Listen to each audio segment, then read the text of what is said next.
മണ്ണാർക്കാട് നഗരസഭ ബസ് സ്റ്റാൻഡിന്റെ അതിശോചനീയമായ അവസ്ഥ പരിഹരിക്കണമെന്നാവശ്യപ്പെട്ട് district motors transport employees union നിവേദനം നൽകി.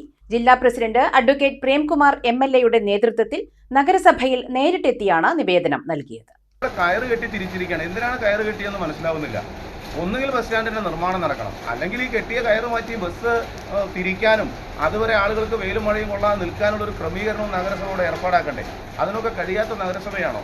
വലിയ സംഖ്യ ഓൺ ഫണ്ടായി ലഭിക്കുന്ന ഒരു നഗരസഭയല്ലേ. ഞങ്ങളിവിടെ ഏതെങ്കിലും ഒരു രാഷ്ട്രീയത്തിന്റെ ഭാഗമായിട്ടുള്ള ഒരു ചേരിതിരിവോ അല്ലെങ്കിൽ ഒരു കക്ഷി രാഷ്ട്രീയ പ്രശ്നവുമായിട്ട് ഇതിനെ കാണുന്നില്ല. നഗരസഭ അധികൃതരുടെ അതിന് നേതൃത്വം നൽകുന്നവരുടെ പിടിപ്പുകേടും കഴിവുകേടുമായിട്ടേ നമുക്കിതിനെ കാണാൻ പറ്റും. DMTEUവിന്റെ മണ്ണാർക്കാട് മേഖലാ കമ്മിറ്റിയുടെ യോഗത്തിനെത്തിയതാണ് ഒറ്റപ്പാലം MLA കൂടിയായ അഡ്വക്കേറ്റ് പ്രേംകുമാർ. മണ്ണാർക്കാട്ടുകാരായ ബസ് ജീവനക്കാരുടെ ദുരിതം യോഗത്തിൽ ചർച്ചയായതോടെയാണ് MLA നേരിട്ട് നഗരസഭയിലെത്തിയത്. ചെയർപേഴ്സണും സെക്രട്ടറിയും സ്ഥലത്തില്ലാത്തതിനാൽ സൂപ്രണ്ടിന് നിവേദനം നൽകുകയായിരുന്നു. ബസ് സ്റ്റാൻഡിൽ ആകെ 2 ശുചിമുറികളാണുള്ളതെന്നും ഉള്ളതാവട്ടെ വൃത്തിഹീനമായതിനാൽ ബസ് തൊഴിലാളികളുടെ അവസ്ഥ ശോചനീയമാണെന്നും MLA പറഞ്ഞു. ബസ് സ്റ്റാൻഡിലെ ശുചിമുറി സൗകര്യം അപര്യാപ്തമാണ്.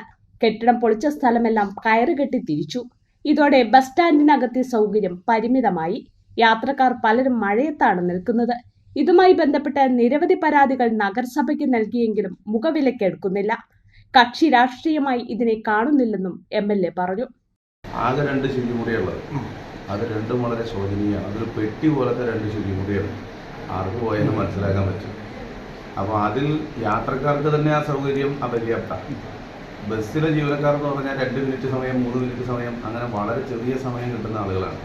അപ്പോൾ ഒന്നുകിൽ അവർക്ക് 100 കണക്കിന് ബസ് ജീവനക്കാർ വന്നു പോകുന്നൊരു സ്ഥലമാണ്. അപ്പോൾ ഒരു ടോയ്ലറ്റ് ഒന്നും നിലവിലുള്ളത് അത് സൗകര്യപ്രദമാക്കുക, ബസ് ജീവനക്കാർക്ക് മാത്രമായിട്ടൊരു ടോയ്ലറ്റ് സംവിധാനം ഏർപ്പെടുത്തുക, അതൊക്കെ പൊതുവെ എല്ലായിടത്തും നടക്കുന്നൊരു കാര്യമാണ്. നടപടി ഉണ്ടാവാത്ത പക്ഷം സ്വകാര്യ ബസ് തൊഴിലാളികളെ അണിനിരത്തി ശക്തമായ പ്രതിഷേധം സംഘടിപ്പിക്കുമെന്നും നേതാക്കൾ പറഞ്ഞു. Division president TS Shaji, secretary P ദാസൻ, P അലവി തുടങ്ങിയവർ ഒപ്പമുണ്ടായിരുന്നു. സെക്രട്ടറി ഇവിടെ ഇല്ല. അപ്പോൾ ഇവിടെ ഉള്ള സൂപ്രണ്ടിൻ്റെ കയ്യിൽ നിവേദനം കൊടുത്തതാണ്. അത് ആ പ്രാധാന്യത്തിൽ കണ്ട് പരിഹരിക്കും എന്നുള്ള പ്രതീക്ഷയാണ് ഞങ്ങൾക്കുള്ളത്. അല്ലാത്ത പക്ഷം അത് യുക്തമായിട്ടുള്ള ജനകീയമായിട്ടുള്ള പ്രക്ഷോഭങ്ങൾക്ക് DMTU എന്നുള്ള നിലയിൽ ബസ് തൊഴിലാളികളെ അണിനിരത്തിക്കൊണ്ടുള്ള സമരത്തിലേക്ക്, പ്രക്ഷോഭത്തിലേക്ക് പോകേണ്ടി വരും.